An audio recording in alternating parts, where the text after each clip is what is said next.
Bueno, vamos a hablar de especificidad anfitrión-huésped. En los sensores es muy importante que haya una interacción específica y no covalente de tipo supramolecular entre el anfitrión y el huésped, además de que deben poseer una alta complementariedad entre ambas estructuras. Aquí podemos ver del lado izquierdo un ejemplo de este tipo de interacciones donde tenemos un receptor y una biomolécula, en este caso específico. Al interaccionar el anfitrión con el huésped, se forma un complejo de asociación, el cual va a tener una energía libre de Gibbs menor. Entonces, ¿qué quiere decir? Que esta interacción va a estar favorecida energéticamente. ¿Por qué? Pues va a haber una menor energía cuando tenemos el complejo formado que cuando tenemos las dos moléculas libremente. Aquí vemos otra vez el ejemplo que veíamos en clases pasadas, donde tenemos una enzima con un ligando con regiones específicas que van a poseer grupos funcionales de interés para permitir la interacción con los sustratos o con los analitos. ¿Cuál es el reto a la hora de diseñar un nanosensor? Es desarrollar un sistema capaz de realizar reconocimiento molecular con alta sensibilidad. Entonces buscamos que sea más sensibles a los que ya existen reportados en la literatura o en otros artículos o trabajos. Entonces, ¿cómo podemos mejorar esa sensibilidad? Pues a la hora de miniaturizar el sensor, pues vamos a obtener que van a responder a estímulos más pequeños. También si nosotros incrementamos el número de grupos funcionales que le dan sensibilidad al sensor, vamos a tener un incremento en esta sensibilidad. También buscamos aumentar la especificidad, que quiere decir que solamente interaccionen con la molécula de interés, a pesar de que se encuentren en el mismo medio, junto con otras moléculas que posean estructuras similares, propiedades físico-químicas similares o la capacidad de formar interacciones supramoleculares iguales a las del analito. ¿Cómo logramos esto?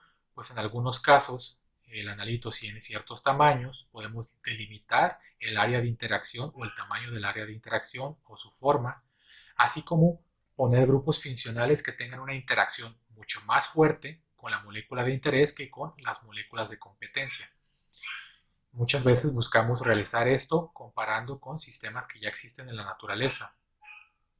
Algo más que nos interesa a la hora de desarrollar un sensor es aumentar el intervalo de trabajo. Muchas veces el intervalo de trabajo está limitado ya que pues tenemos equipos o tenemos sensores que tienen señales muy pobres o muy pequeñas que se pueden perder dependiendo del medio o dependiendo de la cantidad de especies de competencia.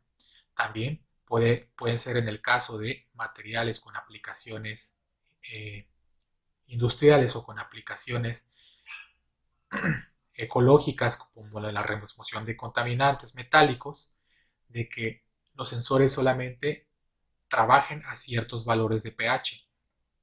Entonces, aquí el intervalo de trabajo estaría limitado por el valor de pH. Si nosotros tenemos un sensor que trabaja solamente en pH de 2 a 4, pues estaría muy limitado su intervalo de trabajo. Y no todos los desechos de aguas se encuentran ácidos o en esos valores de pH, por lo que necesitamos un sensor que tenga un intervalo de trabajo más amplio para que también pueda interaccionar con medios básicos o alcalinos. ¿Cómo logramos estos cambios, estos tres cambios que mencionamos? Mediante la funcionalización de las moléculas con nanoestructuras con grupos funcionales de interés que tengan la capacidad de interaccionar con el analito o mimetizando sistemas biológicos que ya existen en la naturaleza. Vamos a ver algunos ejemplos de tipos diferentes de nanomateriales. El primero de ellos son los nanopolímeros. Principalmente se hace porque los polímeros suelen ser biomiméticos, capaces de emular proteínas, enzimas o aminoácidos, con grupos funcionales similares a los que tendrían estos diferentes componentes biológicos de nuestro cuerpo. De esta forma, pues se pueden evadir las defensas del cuerpo o también pueden pasar por ciertos puntos de control que tiene nuestro organismo. Entonces buscamos que estos polímeros posean aminoácidos que tengan la capacidad de interaccionar con la molécula de interés o la forma que tienen las proenzimas o también pues las formas que tienen o las propiedades que tienen las proteínas de esta función en específico. Y así estos biopolímeros puedan desarrollar ciertas funciones biológicas y también pues permita entregar ciertos fármacos en algunos casos, como vemos en este ejemplo de la izquierda. Tenemos una nanopartícula de quitosano, que es una molécula polimérica biocompatible, la cual tiene cierta forma. Posteriormente, mediante un estímulo, este polímero se puede ensanchar, permitiendo que interaccione con un medicamento, en este caso un anticancerígeno, se introduce al interior del polímero, se contrae y posteriormente, mediante un estímulo externo, como puede ser la temperatura, se ensancha este polímero. También puede ser con la interacción con una enzima, una hormona, dependiendo de los grupos funcionales que tenga en su exterior, o a veces en el pH. Es muy común que en células cancerígenas se tenga un ambiente ligeramente ácido en la superficie, entonces si el quitosano se protona, puede cambiar su estructura superficial y en algunos casos ensancharse, liberando el fármaco en la región afectada solamente y no en otras regiones en las que se pueda causar daños, pues un medicamento. Otro tipo de ejemplos de nanopolímeros son los que tenemos en el caso de los dendrímeros, que son moléculas orgánicas, como vemos aquí, altamente repetitivas, que forman como ramificaciones, entre las cuales también se pueden transportar fármacos o obtener grupos funcionales que permitan la interacción y el transporte de moléculas. En algunos otros casos podemos tener ramificaciones externas que permitan moverse en diferentes medios, mientras que en el interior podemos interaccionar con algún metal, una molécula química de interés, contaminante, o pues simplemente para tratar de censar una especie en específico. Entonces podemos encapsularlo, transportarlo en lo que viene siendo las ramificaciones o en pues otro tipo de estructuras como nucleocorasa. Entonces hay diferentes tipos de funcionalizaciones. También existen partículas que podemos funcionalizar con genes en su superficie para que lleguen a una célula donde está sobreexpresado otro gen con el que van a interaccionar y posteriormente puedan tener una función dentro de las células. También tenemos ejemplos de tipo supramoleculares, donde tenemos nanosensores que pueden ser orgánicos o organometálicos. Entonces, la ventaja que tienen este tipo de compuestos es que se pueden realizar modificaciones de tipo orgánicas en la síntesis u organometálicas, con grupos funcionales de interés que permitan su interacción con moléculas o con átomos, en este caso de metales, se está representando, mediante la formación de enlaces no covalentes, como son los enlaces coordinados en los que participan los orbitales libres de los metales con electrones libres de heteroátomos. En este caso aquí se representan átomos de nitrógeno que interaccionan con un metal y al incrementar el número de estas interacciones se favorece o se estabiliza más este complejo y quiere decir que va a ser más estable, más selectivo o más sensible. En algunos casos tenemos cavidades como pueden ser los macrociclos, como pueden ser los éteres corona o algunas otras especies como los criptando y van a delimitar el tamaño, va a delimitar la interacción que pueden tener. Por ejemplo, si yo quiero censar un catión de litio, el tamaño de esta cavidad pues tiene que ser relativamente pequeña, a que si yo quiero detectar iones mercurio, que van a tener un tamaño catiónico mucho más grande que el litio. Entonces, dependiendo de ello, vamos a tener diferentes grupos funcionales con diferentes tamaños y por lo tanto, pues la cavidad va a ser más grande o más pequeña. Y los grupos hidroxilos en la superficie van a ser protonables o desprotonables, lo que puede hacer que este ciclo se contraiga o se expanda y también puede hacer que sea más soluble en algún medio o en otro. Entonces, también la funcionalización orgánica que tengamos puede permitir dar cierta señalización. Algunas partes pueden ser necesarias para unirse con cierta región de las moléculas de interés. Otra parte puede utilizarse como un sensor metálico, aniónico, catiónico o de alguna especie. Y una región puede utilizarse en la síntesis para darnos una señal medible, en este caso de fluorescencia o en algunos otros casos de coloración. Si comparamos entre las moléculas orgánicas y las moléculas nanoestructuradas o partículas nanoestructuradas, ambas tienen sus ventajas y desventajas, no es posible generalizar.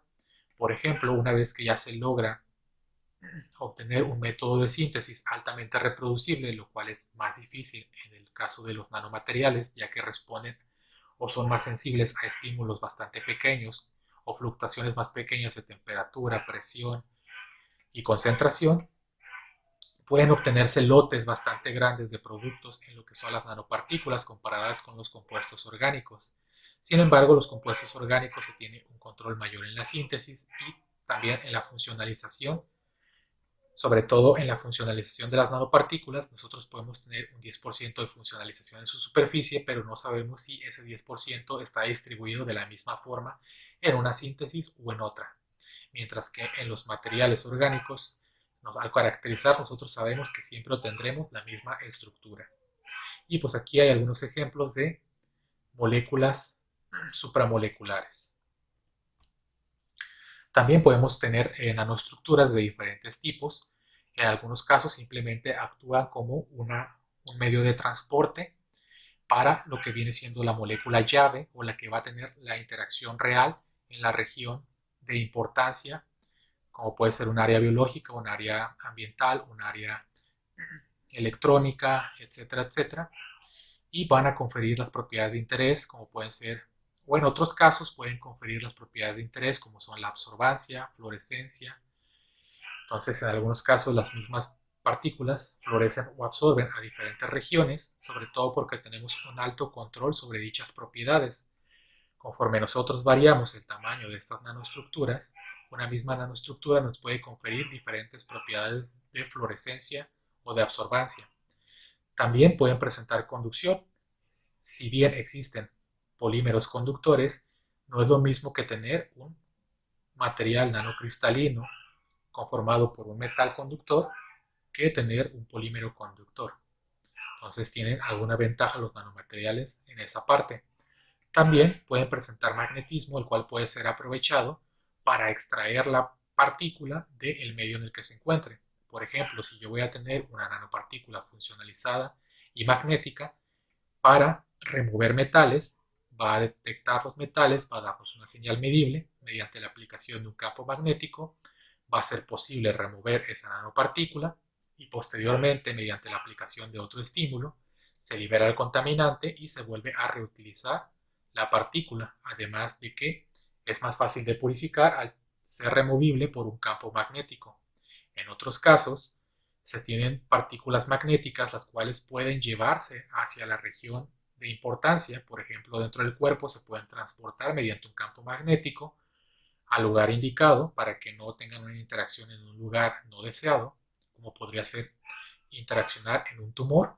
Posteriormente, mediante la aplicación de un haz infrarrojo, que es poco dañino para el cuerpo humano, esta partícula magnética empezaría a vibrar dentro del tumor y empezaría a descomponerlo, a degradarlo, y pues tendría una acción solamente en esa región y posteriormente sería extraído también mediante un campo magnético. También pueden presentar algunas capacidades de resistencia, ya sea física o resistencia a la conducción, dependiendo de el material del que estén formados, sobre todo cuando tenemos semiconductores y dependiendo de la fase cristalina o el plano cristalino del material semiconductor. Entonces aquí les muestro que también es posible utilizarse como sensores, no solamente como el medio de transporte. Aquí tenemos esferas huecas, las cuales pueden llevar algún fármaco en su interior o pueden tener otra estructura en su interior, un medicamento, pueden tener también un contaminante, transportar oxígeno, transportar gases. También tenemos esferas densas formadas de materiales nanocristalinos o metálicos. Tenemos esferas que pueden ser amorfas, con cavidades en su estructura que también sirven para la desorción de materiales. Tenemos materiales multicapa, donde cada una de estas capas pueden tener una función, como es dar biocompatibilidad, dar propiedades magnéticas, fluorescentes, que tenga fenómenos PET, FRET, entre algunos otros. También podemos tener estructura de núcleo coraza, donde Una de las estructuras tiene la función de dar biocompatibilidad, la otra tiene funciones de dar propiedades ópticas, propiedades magnéticas o luminiscentes. También podemos tener este tipo de estructuras nanosféricas huecas, que aquí se colocan como esferas huecas multicuarto o multi compartimento, donde en cada uno de estos compartimentos se puede colocar alguna molécula de interés o transportar algún tipo de materiales. También tenemos los nanocompositos, que aquí se expresan como esferas, sin embargo pueden estar formados por diferentes tipos de estructuras, entre ellas pues materiales con moléculas orgánicas, inorgánicas, complejos organometálicos o simplemente materiales nanocristalinos. También tenemos estructuras planas. Aquí tenemos nanoalambres que están colocados sobre una estructura plana, que también pueden servir para el transporte de algunos fármacos o la interacción. Aquí también tenemos películas delgadas que actualmente son utilizados en chips, no solo de computadoras, sino que se pone algún antígeno sobre su superficie y posteriormente estos antígenos se les coloca lo que se creería que tenga o que podría tener algún anticuerpo, y de existir algún anticuerpo podemos ver si existe o existió alguna enfermedad, como en el caso ahorita de lo que es el coronavirus. En algún tipo de sensores de tipo chip se podrían colocar los antígenos o los anticuerpos correspondientes a esta enfermedad, y posteriormente en la muestra que se está analizando se coloca aquí, y si hay un anticuerpo podría darnos una respuesta de salida. Igual, en el mismo material se pueden poner los anticuerpos de diferentes tipos, perdón, los antígenos de diferentes tipos de enfermedades.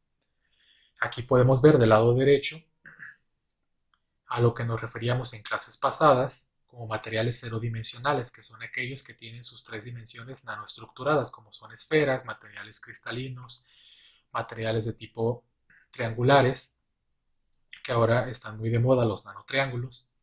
También tenemos materiales de una sola dimensión, que son los que tienen dos dimensiones nanoestructuradas, como son los nanotubos, los nanoalambres, las varillas, etcétera. También tenemos los materiales de dos dimensiones, que tienen dos dimensiones a macroescala y una a nanoescala, y suelen ser planos. Y finalmente tenemos los materiales en tres dimensiones, que no son nanoestructurados. Aquí tenemos algunos ejemplos de micrografías en las que podemos observar materiales. El primero, nanoestructuras de óxido de zinc, como son nanoalambres, nanosferas y esferas más pequeñas. Y también podemos ver algunas micrografías de plantas superhidrofóbicas, como podrían ser las flores de loto, y plantas superhidrofílicas que se mantenían siempre hidratadas gracias a estas propiedades que en muchos casos las personas tratamos de emular mediante materiales para tener, por ejemplo, superficies, sobre todo en aparatos electrónicos, que se limpien solas o que no se descompongan al estar en contacto con el agua, al ser superhidrofóbicos. Y también podemos tener materiales superhidrofílicos, como cuando queremos tener un almacenamiento de agua o recolección de agua para aplicaciones ecológicas. Existen diferentes tipos de síntesis y diferentes métodos de síntesis para lo que son las nanopartículas, pero pues se pueden dividir o clasificar en dos grupos principales, los bottom-up y los top-down. Entonces los bottom-up sirven para construir nanopartículas de abajo hacia arriba, como dice su nombre, que quiere decir que vamos a tomar partículas pequeñas, las vamos a ir juntando poco a poco para así poder nosotros obtener ya la nanoestructura. Mientras que en el método top-down vamos a partir de una estructura grande y vamos a ir descomponiéndola, degradándola o disminuyendo su tamaño hasta llegar al material adecuado o requerido. O muchas veces lo que se desprende de esta partícula mayor se va juntando en otra región para dar paso al crecimiento de la nanoestructura.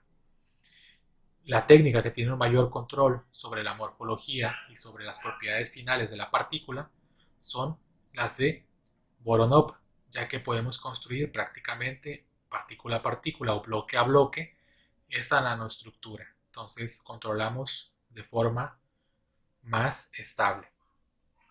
Entonces, Sin importar la síntesis o en la mayoría de las síntesis vamos a contar con un material precursor, normalmente una sal de un metal, donde el metal va a tener una carga positiva y el no metal una carga negativa, un solvente, el cual nos va a servir para pues, mantener disuelto el precursor, el agente reductor, para facilitar las interacciones entre ellos y en algunos casos pues también va a formar parte del material final.